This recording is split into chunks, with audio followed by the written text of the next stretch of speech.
The new hunter is finally here, and it looks like we might be getting some strange but fun portrait frames. For more news like this, stick around for another episode of This Week in Identity 5. Welcome to another episode of This Week in Identity 5. YouTube is still not blocked here, guys, so I'm still making more content. That's great news. Let's talk quickly about what we got with last week's update. Last week we got the Phantom of Crystal Palace event, at least the story that is the lead up to the main event, I believe. This event was a ton of reading, and I mean an absolute ton of reading. It took me at least 15 minutes or more just by spamming the click button to get through the story. I didn't read through it, but I had a person that I even kind of shouted out yesterday in a community post who did a kind of condensed version, a recap of what happened in the story for those who didn't read it like me. By completing this story event, we will receive eventually a B tier costume for Novelist, a portrait frame, a portrait of the new prisoner skin, a survivor accessory, and more stuff. I think it's fragments, clues, stuff like that. Of course, one of the biggest things that we got last week as well was in the in-game store, we got all of the voted costumes. 11 costumes in total, according to the patch notes, and those included Shirimoku, Soul Emissary, and tons of other skins. So they're all purchasable and a lot of accessories as well. So if you really want one of those skins, they aren't going to be around for much longer, and I'm not sure if they'll ever repeat, at least not for next year, I think. Something that I thought was kind of cool, that I didn't really expect them to do, was that if you logged in for 500 days, over 500 days, or if you've logged in for over 1,000 days, they've actually finally given us rewards for those who've been around for quite a long time. I've been playing for 600 plus days, I believe. I logged in. It probably would have been more if I had actually been able to access the game half of the time this year and last year. If you logged in for more than 500 days, you would get a special portrait frame, a special label called the Manor Regular, and 888 clues. I'm surprised they gave us so many clues. I was expecting them to give us about half of that. And if you logged in for 1,000 days, you would receive the previous rewards plus an extra portrait frame, that's a different one, 888 inspirations, and 888 clues. I think this is really fantastic and really does reward players who've been playing this game for a long time. I just think that's something that's kind of quite neat and sweet. They really are focusing now on beginner players and also on returning players, because returning players are now getting a changed event. I believe there was like a pseudo returning player event that existed before where you would have a higher chance of getting a tier or S tier skin from an essence if you didn't play for a while. If you log in daily, you'll get exclusive reward, a limited time label, a ranked match guarantee card that I'm not really sure what that is, a character unlock card, a memory sphere or more, and a rarity costume trial cards, general character trial cards, clues, and more. If you haven't played the game for quite a while and you want to come back, now is the time, because there are some really good returning player events, and there are even more events that are listed, but I didn't completely understand all of them. If you are a player who hasn't played for a while, or because I've had a lot of people comment they've stopped playing Identity 5, if you take a bit of a break from Identity 5 and come back, you will get tons of rewards, and that's quite good.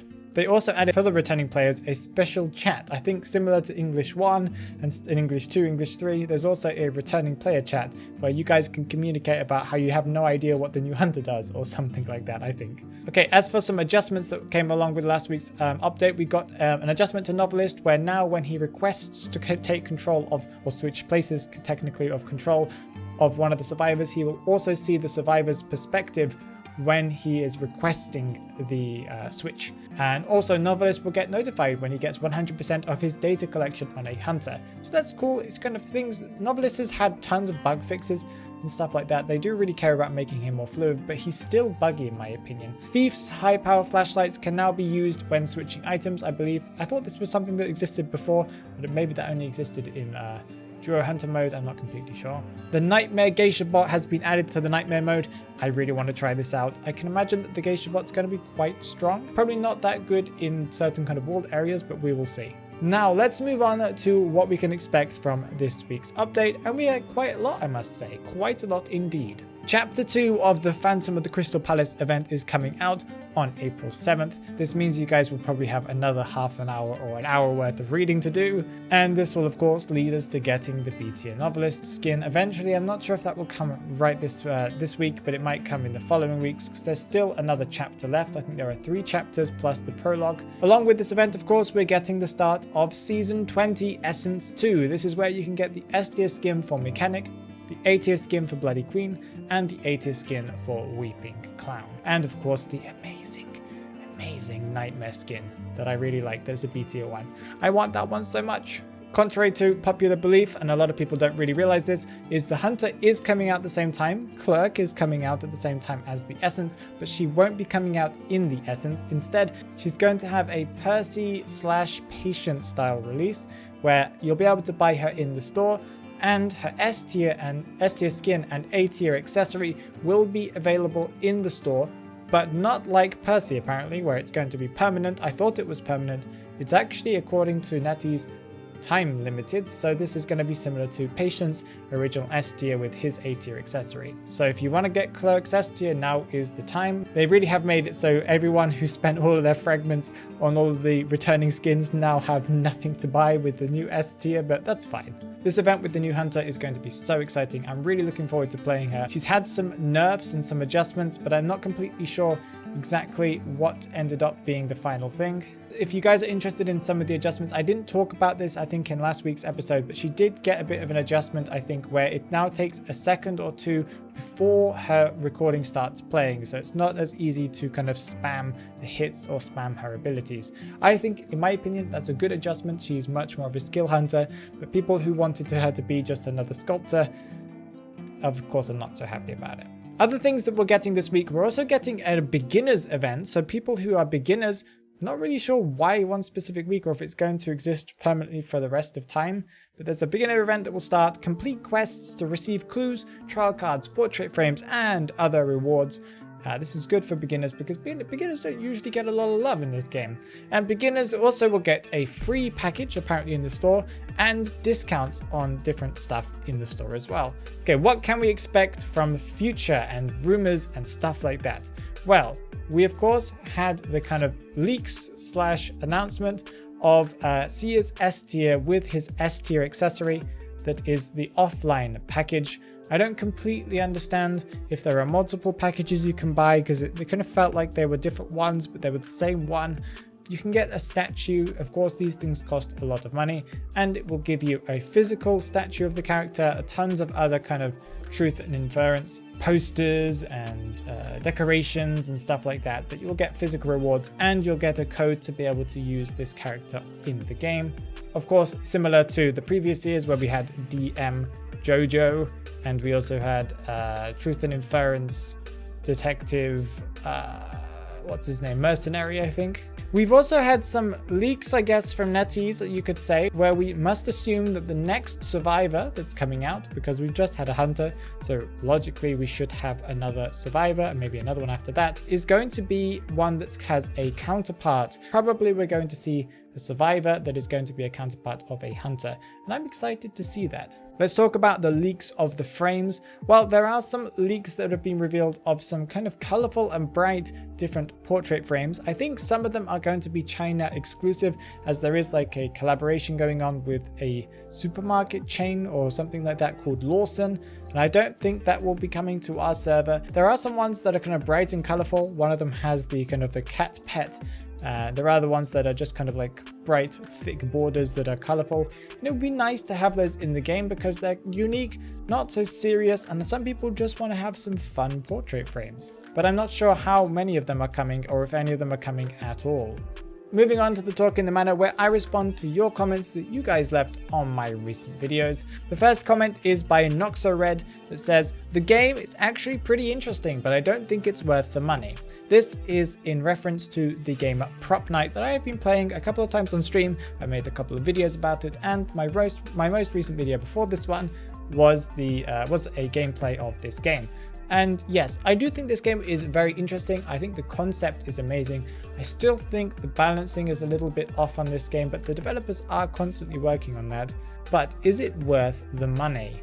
So I have just quickly Googled the price of Prop Night. When I originally bought it, I think it was on special discount because it first came out. And also prices here where I live in Russia are incredibly different than they are in other places.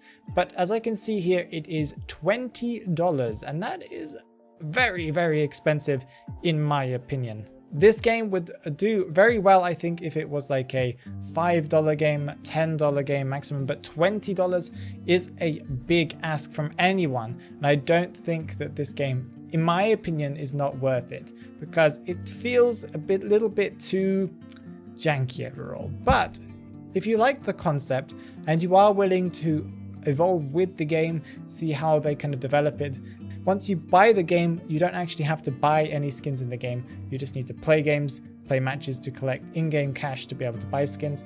Then that will be okay for you. I Just Smile says, is this mode good to practice on? I don't have any friends to practice kiting with, and I just came back to the game. This comment is in reference to my bot match that I played against the Nightmare bot that is a Wu-Chang one. I Just Smile, now is the time to definitely start playing the game because there's this new beginner event. And is this Nightmare mode good for beginners to learn kiting, or is it even good for people in general to learn kiting and practice it? I think the answer is yes. But I don't think you should practice with it constantly because there's an issue where the bots are very predictable. They will always follow the shortest route and won't be unpredictable and double back. So you can easily convince them to go one way, and you can mentally take notes of, they're only going to go one way, so you can always go the other way around. Can be a little bit bad because normal players are unpredictable and these guys are predictable. But if you want to practice dodging abilities or just in general trying to stay far away from the hunter as much as you can, then that is probably the best mode for it. And it also gives you lots of practice against abilities, traits, and stuff like that. Juris Sandberg says, a simple fix to ping issues is to remove the NAEU servers. It's quick and effective. This is in reference to my April Fool's Day video, guys. I hope you've really enjoyed that one. I put quite a lot of effort into it, and I hope you guys really enjoyed it. I do think that they do need to possibly think about separating the NAEU server. This is something that is a unpopular opinion, but this would make ping much better. I'm not sure if it's a completely good idea because I'm not really sure how many people play on each server. So this could be a problem because it just means that the NA server might be really busy. The EU server might just die because nobody plays on it. Are you excited for Clerk's release coming out this week? Tell me down in the comments below. Do you think her nerfs were justified? Also tell me that down in the comments below. Remember to like and subscribe to this video and my content in general if you want to keep yourself up to date with all of the Identity 5 news. And remember to check out the Black Phoenix Plus channel if you want to get information about exactly what came out on the day of the patch, because that's what I do over there. Have a great day, guys. Bye bye.